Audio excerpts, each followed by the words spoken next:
तो सबसे पहले रुख करेंगे इस वक्त की बड़ी खबर का। जी हां, जम्मू कश्मीर के डीजीपी दिलबाग सिंह का बयान आया है। श्रीनगर एनकाउंटर में टीआरएफ के 2 मिलिटेंट हलाक हुए हैं। मारे गए मिलिटेंटों का ताल्लुक जनूबी कश्मीर से बताया जा रहा है और मिलिटेंट अनंतनाग में पुलिस हेड कांस्टेबल के कत्ल में मुलव्विस थे। तो इस वक्त की बड़ी खबर, जम्मू कश्मीर के डीजीपी दिलबाग सिंह का श्रीनगर एनकाउंटर के हवाले से बयान सामने आया है, जिसमें उन्होंने बताया है कि श्रीनगर एनकाउंटर में टीआरएफ के 2 मिलिटेंट हलाक हुए हैं और जो मिलिटेंट मारे गए हैं उनका ताल्लुक जनूबी कश्मीर से है। मिलिटेंट अनंतनाग में पुलिस हेड कांस्टेबल के कत्ल में मुलव्विस थे। मजीद तफसील हासिल करेंगे, हमारे नुमाइंदे शब्बीर इस वक्त हमारे साथ जुड़ गए हैं। शब्बीर, हालिया दिनों जो हेड कांस्टेबल का कत्ल हुआ था उसमें इन लोगों के मुलव्विस होने की तस्दीक हुई है। देखिए, पुलिस ने अपने बयान में कहा है कि ये एक मिलिटेंट जो मारा गया है, इखलाक, जिसका नाम बताया गया है इखलाक हजाम, ये जो कांस्टेबल मारे गए थे, हेड कांस्टेबल अली मोहम्मद अनंतनाग में, उसमें शामिल थे। आपको मैं इसका जरा तफसील बताऊं। रंगरपुरा एक इलाका है, जकुरा आउटस्कर्ट्स में पड़ता है, श्रीनगर के मजाफात में एक इलाका है जी। वहां पे रंगरपुरा एक के इलाके में ये ऐसा इतना ब्रीफ मुख्तसर एनकाउंटर था कि यहाँ बिल्कुल मीडिया को भी पता ही नहीं चला। रात के 4:57 पे पहला एक ट्वीट आ गया कि वहां पे एनकाउंटर शुरू हुआ और बाद में जल्दी थोड़ी देर बाद पता चला कि वहां पे 2 मिलिटेंट मारे गए हैं। ये मुख्तसर एनकाउंटर बताया गया। वहां जो रंगरपुरा में जिस मकान में, जो पुलिस का कहना है कि वहां पे एक मकान में ये छुपे थे जी। और इतला मिलने पर पुलिस ने वहां पे घेरा डाला और फिर वहां उसी दौरान फायरिंग शुरू हुई और उसमें ये मारे गए। जो मकान है उस पे गोलियां लगी हैं कुछ, लेकिन कोई इस तरह का उसका नुकसान जैसे आमतौर पे होता है उस तरह का नुकसान नहीं हुआ है, जिस तरह आमतौर पे आम इनकाउंटर में आप देखते हैं कि बहुत देर फायरिंग चलती है और फिर वो मकान को गिराना पड़ता है या उसको जलाना पड़ता है, उस पर फायरिंग होती है इस तरह की। लेकिन 2 मिलिटेंट के मारे जाने की पुलिस ने तस्दीक कर दी है अपने ट्वीट में भी, और डीजीपी ने भी इसकी पुष्टि कर दी है, एक तरह से तस्दीक कर दी है। 2 मिलिटेंटों में एक का नाम जैसे मैंने आपको बताया ये हजाम बताया गया है और उसका ताल्लुक पुलिस ने बताया है कि जो हेड कांस्टेबल अली मोहम्मद है हसनपुरा के, जिनको गोली मारी थी मिलिटेंटों ने, उसमें ही वो शामिल था। 2 पिस्टल वहां से 2 पिस्टल और कुछ मटेरियल के बारे में कहा गया है कि वो बरामद हुआ है। वहीं शब्बीर, इखलाक के अलावा जो दूसरा मिलिटेंट है उसकी शिनाख्त की क्या जानकारी है? दूसरे मिलिटेंट के बारे में अभी तक पुलिस ने कुछ नहीं कहा, क्योंकि ये यहाँ पे सरमा चल रहा है और रात में 4:57 पे मुख्तसर एनकाउंटर होना, मतलब जैसे ही आपको इतला मिली, एक ट्वीट आ गया तो थोड़ी देर पता चला कि वहां पे एनकाउंटर खत्म भी हुआ है।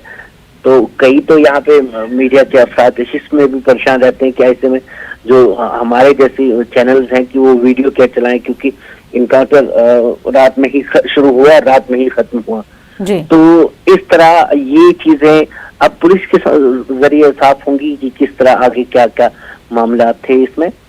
फिलहाल यही है कि 2 मिलिटेंट मारे गए हैं और एक की शनाख्त हुई है। बिल्कुल, तो ताज़ा जानकारी के मुताबिक मुख्तसर एनकाउंटर था ये और कामयाबी के साथ 2 मिलिटेंटों को हलाक कर दिया गया है। शब्बीर, हमसे बात करने के लिए बेहद शुक्रिया। आगे बढ़ेंगे। रामपुर में रात देर गए खौफनाक सड़क हादसा पेश आया है। तेज रफ्तार कार पलटने से 5 अफराद जाँ बहक और 1 जख्मी हुआ है, जिन्हें इलाज के लिए जिला अस्पताल रेफर किया गया है। कार में 6 अफराद सवार थे। हादसा थाना टांडा के इलाके में पेश आया। तमाम महलूकीन मुरादाबाद के रहने वाले थे और एक शादी की तकरीब से घर लौट रहे थे। ये लगन में गए हुए थे, काशीपुर दड़ियाल पड़ता है ना काशीपुर से पहले, वहाँ से आ रहे थे। तो ये नहीं पता किस चीज़ से हादसा हुआ। कहाँ पर हुआ हादसा? ये टांडी के पास में हुआ, मोहनपुर के आसपास। ये जो सीकमपुर हमारा जो टांडा में पड़ता है, वहाँ पे चौराहा है, चौराहे पर बताया जा रहा है कि ब्रेकर से अनियंत्रित होकर गाड़ी किसी से जो टकरा गई 5 लोग जो है एक्सपायर हो गए हैं, और जो 5 लोग एक्सपायर हुए हैं वो लोग जयंतीपुर मुरादाबाद कराने वाले हैं। तो पूरी जानकारी की जा रही है। वहीं उन्नाव में भी देर रात दर्दनाक हादसा पेश आया है। सड़क के किनारे खड़ी पीआरवी पर ट्रक पलटने से यह हादसा पेश आया है। पीआरवी में बैठे हुए 3 पुलिस एहलकारों की ट्रक के नीचे दबने से मौत हो गई है, जहां बहक होने वालों में 2 खवातीन कांस्टेबल भी शामिल हैं। यूपी के वजीर आला योगी आदित्यनाथ ने हादसे पर अफसोस का इजहार किया है।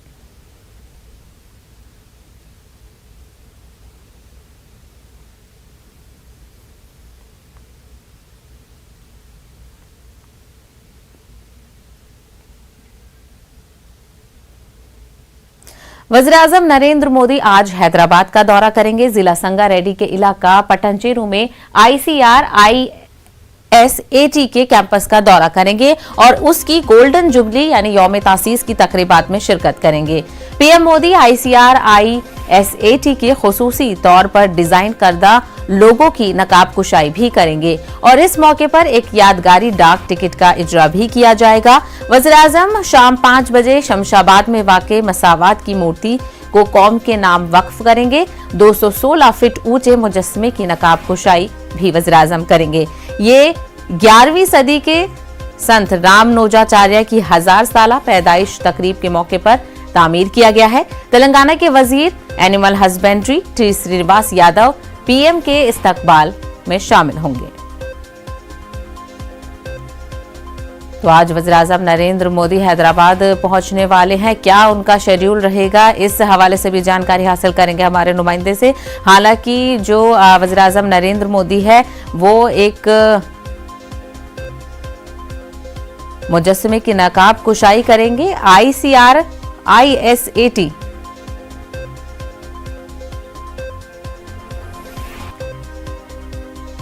तो आपको बता दें वज़ीर-ए-आज़म नरेंद्र मोदी ICRISAT की खुसूसी तौर पर डिजाइन करदा लोगों की नकाब कुशाई भी करेंगे। संजय हमारे नुमाइंदे हैदराबाद से जुड़ गए हैं, मजीद तफसील हासिल करेंगे। संजय बताइएगा आज वज़ीर-ए-आज़म किस वक्त हैदराबाद पहुंचेंगे और क्या क्या उनका शेड्यूल रहेगा। सहवा, जो ऑफिशियल जानकारी हमको दी गई है वो 3 बजे के आसपास प्रधानमंत्री हैदराबाद पहुंचेंगे और सबसे पहले वो इंटरनेशनल क्रॉप रिसर्च इंस्टीट्यूट जाएंगे। वहां पर जो पतंचेरू हैदराबाद में है वो मौजूद है। 50th एनिवर्सरी का सेलिब्रेशन है और उसको कंप्लीट करने के बाद वहां से सीधे प्रधानमंत्री स्टैच्यू ऑफ इक्वालिटी के इनॉग्रेशन के लिए पहुंचेंगे। तकरीबन 5 बजे के आसपास वहां पहुंचने का उनका कार्यक्रम है और उसके बाद वो सीधे यज्ञशाला जाएंगे, जहां यज्ञशाला पे कुछ पूजा पाठ और उसके बाद वहां से फिर जो है वो सीधे स्टैच्यू ऑफ इक्वालिटी का इनॉग्रेशन करेंगे। जैसा कि हमको बताया गया है वहां से वो एक कोई स्पीच भी दे सकते हैं, लेकिन अभी इसका ऑफिशियल कोई अनाउंसमेंट नहीं है। जो आयोजक है उनका कहना है कि वहां से वो संबोधन करेंगे और उसके बाद वहां से वो वापस दिल्ली के लिए निकल जाएंगे। तो ये प्रोग्राम है प्रधानमंत्री का। तकरीबन 3 से 3.5 घंटे वो जो है हैदराबाद में रहेंगे। काफी भव्य तैयारी की गई है। पुलिस व्यवस्था बहुत ही चुस्त दुरुस्त रखी गई है। पंजाब में जिस तरह की घटना हुई थी प्रधानमंत्री के विजिट के दौरान, उसको ध्यान में रखते हुए जो रूट प्लान जैसे कि प्रधानमंत्री के हमेशा ही होते हैं, 3 तरफ से रूट प्लान किए गए हैं। लेकिन माना यह जा रहा है कि वो हेलीकॉप्टर से ही जैसे ही लैंड करेंगे राजीव गांधी इंटरनेशनल एयरपोर्ट और वहां से हेलीकॉप्टर के जरिए ही विजिट पे पहुंचेंगे और वापस आके फिर वहीं से फ्लाई ऑफ कर जाएंगे दिल्ली के लिए। बिल्कुल, तो आज का दिन खास रहेगा क्योंकि वज़ीर-ए-आज़म नरेंद्र मोदी हैदराबाद का दौरे पर रहेंगे। संजय, हमसे बात करने के लिए बेहद शुक्रिया। आगे बढ़ेंगे। उत्तर प्रदेश में जैसे जैसे असेंबली इलेक्शन की तारीखें नजदीक आ रही हैं, तशहीरी मुहिम में तेजी आती जा रही है। तमाम तर पार्टियां अपनी अपनी तशहीरी मुहिम में लगी हुई हैं। अपोजिशन ने भी तशहीरी मुहिम को तेज कर दिया है। वहीं रियासत की मौजूदा हुकूमत अपनी बका के लिए फिक्रमंद है। आज कांग्रेस की जनरल सेक्रेटरी प्रियंका गांधी अलीगढ़ और कोयल असेंबली हल्के में तशहीरी मुहिम में शिरकत करेंगी। वहीं बीएसपी सुप्रीमो मायावती सहारनपुर में आवामी जलसे से खिताब करेंगी। उत्तर प्रदेश के वजीर आला योगी आदित्यनाथ गोरखपुर में इंतखाबी तशहीर के लिए डोर टू डोर मुहिम के तहत लोगों से मुलाकात करेंगे। योगी आदित्यनाथ आज शामली भी पहुंचेंगे और आवामी जलसे से खिताब करेंगे। इसके अलावा उत्तर प्रदेश असेंबली इंतखाबात के पेश नजर यूपी में चुनावी रैली और डोर टू डोर मुहिम लगातार जारी है। समाजवादी पार्टी के कौमी सदर अखिलेश यादव आज अलीगढ़ और मथुरा का दौरा करने वाले हैं। अलीगढ़ में अखिलेश एसपी और आरएलडी के उम्मीदवारों और कारकुनों से खिताब करेंगे। वहीं मथुरा में अखिलेश दोपहर तकरीबन 4 बजे अवामी जलसे से खिताब भी करेंगे। इसके अलावा एमआईएम सदर असदुद्दीन ओवैसी आज 3 असेंबली सीटों के लिए तशहीरी मुहिम में शिरकत करेंगे। ओवैसी गाजियाबाद के लोनी, बागपत जिले के छपरौली और हापुड़ के गढ़मुक्तेश्वर असेंबली में अवामी जलसे से खिताब करेंगे। जुमेरात को हापुड़ में ओवैसी की गाड़ी पर हमला हुआ था, जिसके बाद एक बार फिर से ओवैसी इंतखाबी मुहिम में उत्तर प्रदेश पहुंचेंगे। इसके अलावा कांग्रेस के साबिक कौमी सदर राहुल गांधी आज उत्तराखंड के दौरे पर रहेंगे। राहुल गांधी उधम सिंह नगर और हरिद्वार में वर्चुअल रैली करेंगे, जबकि वहीं राहुल किसानों से बातचीत करेंगे। राहुल गांधी के दौरे के पेश नजर हरिद्वार में सिक्योरिटी के सख्त बंदोबस्त किए गए हैं। तो उत्तर प्रदेश असेंबली इंतखाबात के हवाले से तफसील हासिल करेंगे हमारे नुमाइंदे तारिक कमर इस वक्त हमारे साथ जुड़ गए हैं। तारिक कमर, बहुत ही कम वक्त अब बचा है, फर्स्ट फेज आने वाला है, ऐसे में जो अपोजिशन पार्टी है वो भी काफी एक्टिव नजर आ रही है उत्तर प्रदेश में। हाँ शहबा, बिल्कुल सही आपने बताया। तो देखिए, जितने अहम चेहरे हैं, तमाम जमातों के अहम लीडर हैं, वो सब इस वक्त अपने दौरों पर हैं और कोई गुंजाइश किसी भी सतह पर छोड़ना नहीं चाहते हैं।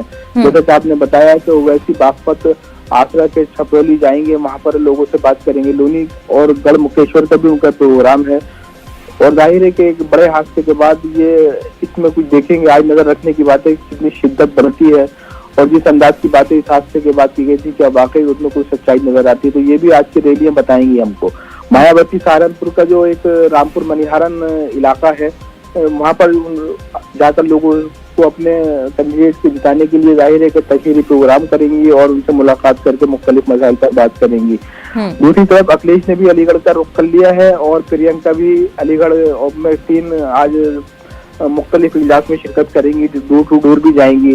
और अलीगढ़ में बाकायदा तौर पर अखिलेश ने एक बड़ा इजलास को खिताब करने के लिए तैयारियां मुकम्मल करवा ली हैं। तो देखिए, ये तमाम वो चेहरे हैं जो अपने अपने तौर पर कोई गुंजाइश किसी भी सतह पर मौजूदा असेंबली इलेक्शन में नहीं छोड़ना चाहते हैं। अखिलेश ने पहले भी कहा था कि ये हमारे लिए एक ऐसा मौका है कि इसमें जरा सारी भी लापरवाही हमारे लिए और उत्तर प्रदेश की जनता के लिए नुकसानदेह हो सकती है, तो हम इसमें कोई गुंजाइश छोड़ना नहीं चाहते हैं। दूसरी तरफ जैसा कि आपने बताया कि देखिए, राहुल जा रहे हैं उत्तराखंड, उधम सिंह नगर और हरिद्वार वगैरह, तो एक जो किसानों के मसाइल हैं, ये जाहिर है कि ऐसे हैं कि इनको मुख्तलिफ बुनियादों पर, मुख्तलिफ सतहों पर अगर इनका जिक्र किया जाता रहे या उनके मसाइल को सुन, तो इसका कहीं ना कहीं इलेक्शन उन पर असर पड़ता है। तो आपने देखा कि प्रियंका और राहुल मुसलसल कुछ कहीं जाए कुछ करें, लेकिन किसानों का जो मसला है उसको भी वफाकी तौर पर देखते हैं, उसको भी पेश नजर रखते हैं। तो ये भी उत्तर प्रदेश इलेक्शन में कहीं ना कहीं हम देखते हैं कि एक बड़ा आलाकार बना के कांग्रेस पेश कर रही है। तो ये तमाम सियासी जमातें अपने तौर पर एक्टिव है, तमाम रहनुमा अपने अपने तयशुदा प्रोग्राम के मुताबिक इलाकों। बिल्कुल तारिक कमर, तो दौरों और तशहीरी मुहिम की जो रफ्तार है वो तेज होती जा रही है। ऐसे में अब देखना ये होगा कि कौन सी पार्टियां वोटरों को अपनी तरफ टर्न आउट करती हैं। हमसे बात करने के लिए बेहद शुक्रिया। फिलहाल रुकेंगे एक छोटे से ब्रेक के लिए, जल्द लौटेंगे कुछ और खबरों के साथ। ब्रेक के बाद आपका खैर मकदम है। पहाड़ों पर हो रही बर्फबारी की वजह से पूरे शुमाली हिंद में जबरदस्त सर्दी पड़ रही है। दिल्ली समेत उत्तराखंड, पंजाब, हरियाणा, चंडीगढ़ और उत्तर प्रदेश और बिहार में सर्दी से लोगों का बुरा हाल है। दिल्ली में गरीबों के लिए शेल्टर होम का इंतजाम किया गया है। शेल्टर होम में मुकीम लोगों का कहना है कि इसकी वजह से गरीबों को बहुत राहत पहुंच रही है। तो दिल्ली शुमाली हिंद में पड़ रही दिल्ली के हवाले से तफसील हासिल करेंगे हमारे नुमाइंदे अशरफ काज़मी इस वक्त दिल्ली से जुड़ रहे हैं। अशरफ, फरवरी के महीने में भी गुज़िश्ता सालों के मुकाबले इस बार काफी ठंड पड़ रही है।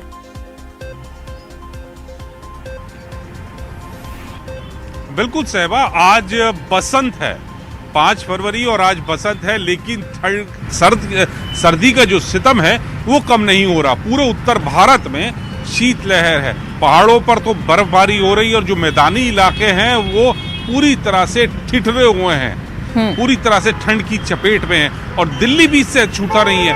हालांकि यहाँ पर सुबह के वक्त विजिबिलिटी 100 मीटर के आसपास थी, लेकिन इस वक्त थोड़ा आसमान साफ है, मौसम खुला है, धूप नहीं है, बादल है, लेकिन लोग बाग जो हैं फिर भी ठिठुरे हैं, काफी सर्दी है।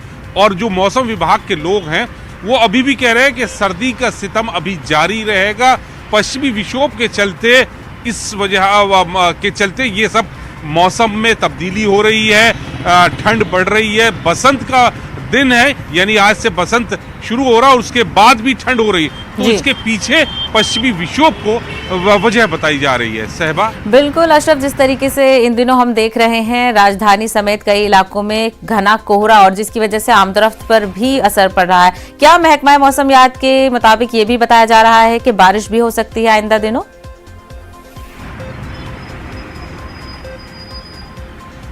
देखिए, यहाँ दिल्ली के ऊपर आसमान में बादल जरूर है, लेकिन बारिश का अभी कोई ऐसा इम्कान नहीं है। लेकिन आसपास के जो इलाके हैं वहां पर बारिश होने की उम्मीद है। खासकर जो पश्चिमी उत्तर प्रदेश है, हरियाणा है, पंजाब है, यहाँ पर मैदानी इलाकों में बारिश की संभावना व्यक्त की गई है। हालांकि दिल्ली और एनसीआर में बादल छाए रहेंगे, मौसम सर्द रहेगा, हवाएं चलती रहेंगी, लेकिन तो बारिश जिसे कहें कि बहुत तेज इस वक्त दिख रहा है। वहीं शदीद परेशानी जो है वो बाहर सड़कों पे रह रहे गरीब लोगों को देखने में सामने आ रही है। अशरफ, हमसे बात करने के लिए बेहद शुक्रिया।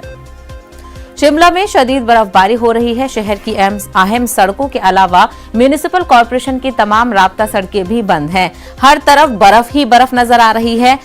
दरख्त, घरों, बिजली के तारों और गाड़ियों पर बर्फ की मोटी तह जमा हो गई है। एक तरफ तो सैयाह बर्फबारी का लुत्फ उठा रहे हैं, तो वहीं दूसरी तरफ सड़क बंद हो जाने की वजह से सैयाहों को मुश्किलात का सामना भी करना पड़ रहा है।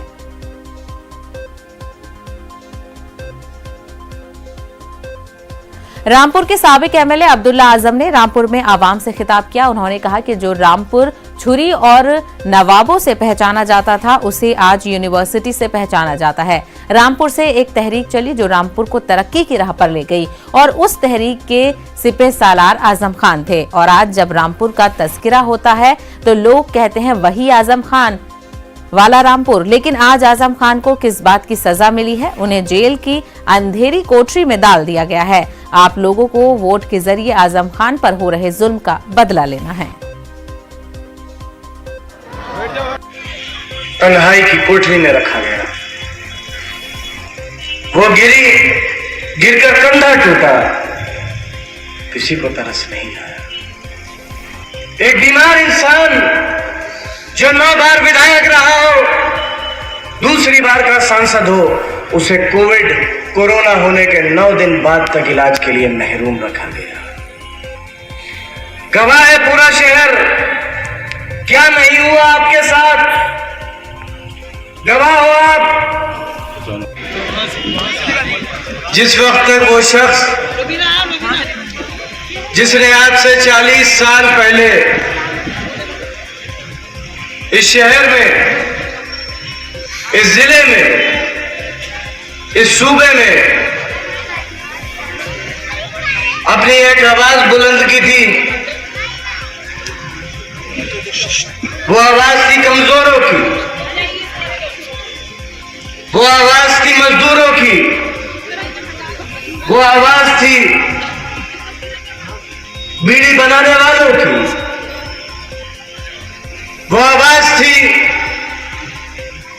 कार चौक का काम करने वालों की, रिक्शा वालों की। और वो आवाज बहुत कमजोर थी, क्योंकि साथ देने वाले चुनिंदा लोग थे, बहुत कमजोर लोग थे जो उस वक्त साथ थे। माली हैसियत से, सामाजिक हैसियत से, सियासी हैसियत से। लेकिन उन कुछ लोगों ने, उन कुछ बुनियाद की ईंटों ने, जिनमें से आज बहुत से लोग यहां मौजूद नहीं है, उन मुट्ठी भर लोगों ने तय किया कि वो शहर जो चाकू के नाम से जाना जाता हो, वो शहर जो दोहरी गुलामी के नाम से जाना जाता हो, वो शहर जो अपनी कच्ची और टूटी सड़कों के लिए जाना जाता हो, वो शहर जहां पर किसी को अपनी सवारी उस सड़क पर गुजारने की इजाजत ना हो जहां से नवाब गुजरता हो। तय किया उन लोगों ने कि वो शहर जहां पर किसी को पक्का मकान बनाने की इजाजत ना हो, किसी को न कोरोना वबा के दौरान बाहमी इमदाद और निसार का जज्बा मुस्तहकम हुआ है। मुल्क इस वबा से मुत्तहिद होकर मुकाबला कर रहा है। टीकाकारी के ऐलान के बाद हम बेहतर ताउन करें जिससे हम कोरोना को मात देने की जानिब कदम बढ़ा सकें। नेटवर्क 18 इस मुहिम में हर कदम पर आपके साथ रहेगा। जब तक सभी महफूज नहीं तब तक कोई महफूज नहीं होगा। इसी सोच की बुनियाद पर हमारी मुहिम संजीवनी का मकसद ये यकीनी बनाना है कि वैक्सीन पाना सभी हिंदुस्तानियों का हक है।